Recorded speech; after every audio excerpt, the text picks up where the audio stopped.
Hello and welcome to Techie Dialogue. In today's video, I'm going to show you how to make fillable lines in Word step by step.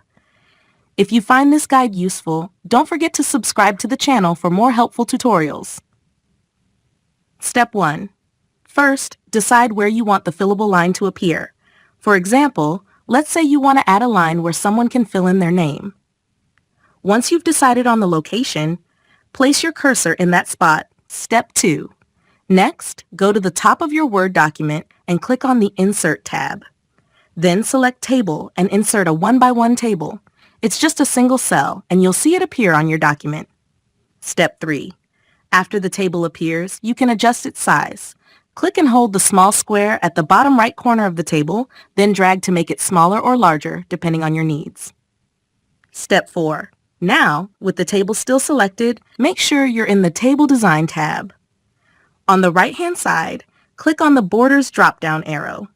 From there, unselect the top border, left border, and right border. This will leave you with just the bottom border, which looks like a line. Step 5. Finally, you can move and adjust the line as needed. Click on the small square at the top left corner of the table to drag and reposition it. Once you're happy with its placement, you can click inside the line and start filling in information. And that's it. You've successfully created a fillable line in Word. Thank you for watching, and I hope this tutorial was helpful.